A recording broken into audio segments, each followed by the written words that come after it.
2025. What a year. I've somehow been the happiest and saddest version of myself I have ever been. Days that broke me and days that stitched me back together. Deeper friendships, the kind where you finally learn how to truly understand each other, communicate openly, and grow side by side. And then strangers. People who were only in my life for a moment, sometimes without many words at all, who somehow made me feel seen, safe, and supported in ways they'll probably never fully know.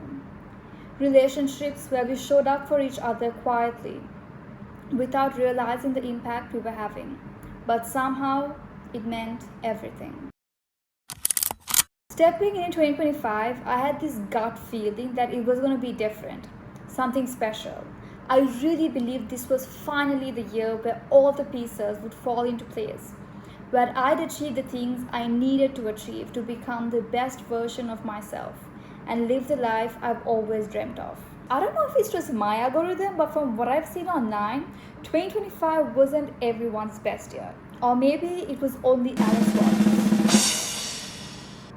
Everything I kept seeing felt like people describing this year as going through an open heart surgery while being fully awake. Thinking 2025 was going to be a great year, only to end up getting run into by a bull, thrown into a tree, and then constantly getting hit by something else right after. It wasn't smooth sailing at all. It was a complete opposite of what I expected. But somehow, it was exactly what I needed. I started 2025 with a vision board, goals, and a really clear idea of how I thought this year should go. This first one was to work out regularly, like 5 to 6 times a week.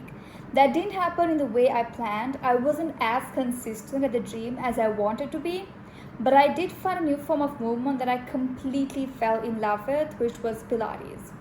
I started going a few times a week, and even when it eventually became a week, it was something I genuinely looked forward to.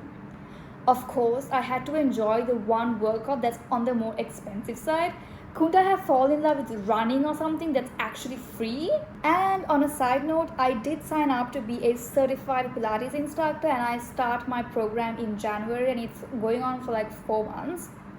So yeah, 2026, I'm gonna be a Pilates instructor, which is absolutely mind-blowing. I don't even want to believe it. It's something that's just way good to be true, because I would have never imagined that I would have been able to get this opportunity. So I am grateful beyond words for that. And I'm very excited to see how the journey goes, and obviously I'll be vlogging everything and posting it on here so that you guys can follow along with me.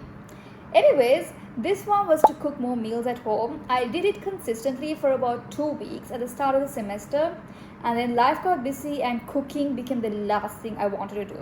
What I realized is that cooking stresses me out way more than it should. Even if I'm only cooking for myself and I don't care how it tastes, my body doesn't know the difference between chopping vegetables and being held at gunpoint. Moving on, this goal was to study and get good grades, and that one I did achieve.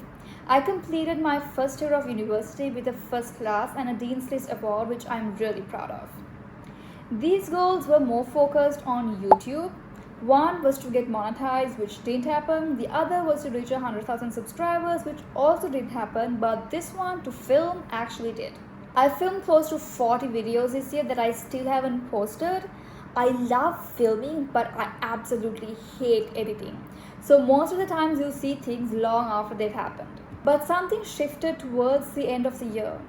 I stopped filming just to post and started filming to document my life. So one day I could look back and see how far I've come, or even so my kids could watch these videos if they ever want to know me better or need to pick me up. This was to invest in stocks and make a profit, which I did, just nothing crazy. I didn't focus too much on it, but I learned along the way, and that felt like enough. I also made a goal to read 10 books. That didn't happen. And honestly, probably never will. I don't know what I was thinking. As someone who hates reading, that goal was a little unrealistic. Oops. This one was to be more spiritual. Looking back, I'd say I achieved it. just not in the way that I expected. I became a way more understanding person, kinder to the people I met, someone who wished good things for others and tried to show up as a good person. And I feel like that's what it's all about. I wanted to have a more meaningful relationship with my best friend, and even though we didn't get to spend as much time together as we wanted, distance actually made our friendship stronger. We learned how to understand each other better, communicate more openly, and celebrate each other's wins, even from miles apart. That one definitely feels like a success.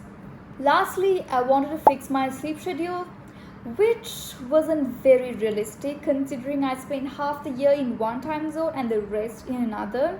Right now, what works for me is sleeping around midnight and waking up at 8 when I'm in Malaysia, and sleeping at 10 and waking up at 6 when I'm in Sri Lanka. It's not perfect, but it works. And that was my vision board. Some goals achieved, some partially, some missed completely, and some that I didn't even want to work on anymore.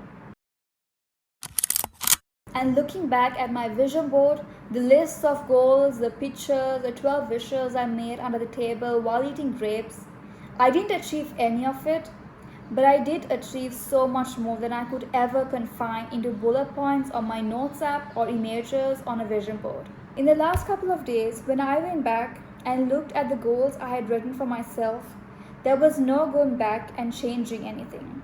I didn't have the energy to rewrite them or try to force a different outcome. In the last few months of the year, all I had the ability to do was survive it. So I let go of the list and focused on getting through the year. And even then, I knew I had achieved more than I could ever write down. These past few days made me realize how immensely grateful I am for the life I have now. Even though it looks nothing like what I planned at the start of the year, it's different and it's better. No matter what's going wrong in my day, how many deadlines I have, or how many people I need to show up for, somewhere in between all of it, I still show up with a smile on my face. No matter how hard things get, I'm still able to find happiness in what I'm doing. I might have not achieved everything or even anything that I set out to achieve this year, but everything I wanted to achieve was only ever meant to lead me to one thing. The one thing I've been chasing my whole life. And it feels surreal to realize that I achieved my ultimate goal without checking off a single box on my 2025 goals list or on my vision board. All I ever wanted was to be happy. I thought all of those things would make me happy. But I'm ending the year knowing that I'm happy with who I am and where I am today. And I don't need validation from anyone or any list to know that I've made it. Looking back, I realized that the things that mattered most were never on that board. My best friend and I did the trend where we write down all our achievements and put it on a cake. We actually baked this cake ourselves just for this trend. And we did 5 achievements each and then one common one that both of us felt like we achieved this year. But these achievements of mine were never written down, were not planned, extremely ad hoc, but somehow made me stronger, happier, and a better version of myself. So here's that video. Hi, I'm Monisha and I completed the first year of my degree with the first class. I finally finished my O-levels. I became the president of the volunteering society at my university. Great. I finally got myself a phone. I ran a 5 km to support cancer patients. I started Pilates and loved it. I got my driving license.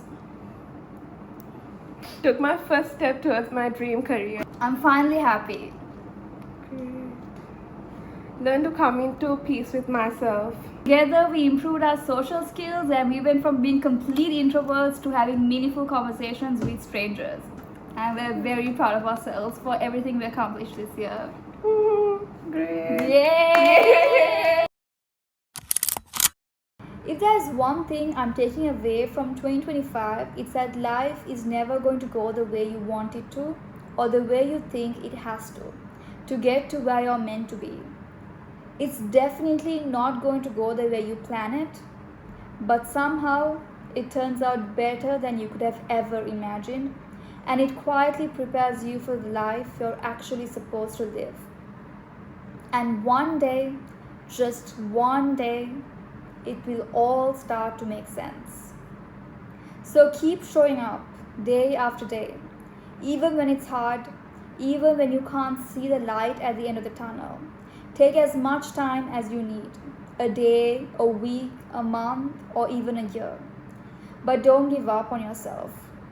I used to think that I'd wake up one day and feel healed, that everything would suddenly feel like it used to, and that I'd finally feel like the best version of myself again.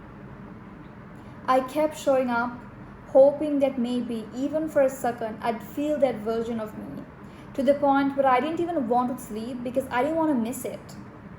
But years have passed and that moment never came. And I've come to terms with the fact that maybe it never will.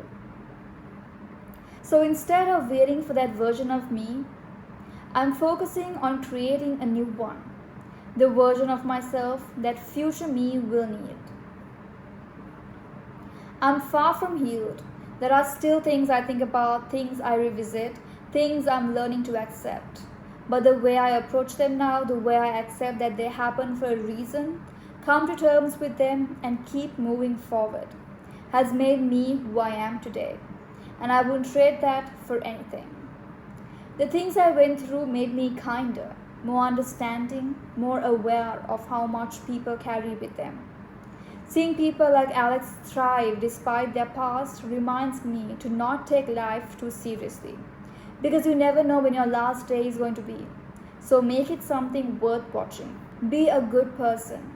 Tell your friends and family that you love them. Make people feel seen.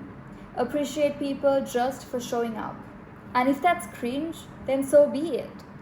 If being cringe means making someone's day a little better, I'll choose that every time. I've learned how to be in a good mood even when there are 100 reasons not to be. I've learned that it takes time, but it does get better. The biggest lesson I learned this year is that no matter the hand I've been dealt, no matter how hard things have been, I've learned how to find light in dark situations.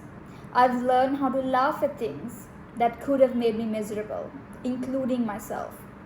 And I think that's how I've been able to live a happier life than I ever have before. I've tried to treasure every moment with other people and myself, and to find joy even on days when I'm not feeling my best. Because life is short. We're only here for a limited time, and we never know when our last day will be. So I want to make this life as meaningful as I possibly can. To remember that life is precious and that being here is a blessing. I wish you guys nothing but the best for the next year. Happy New Year and see you in 2026.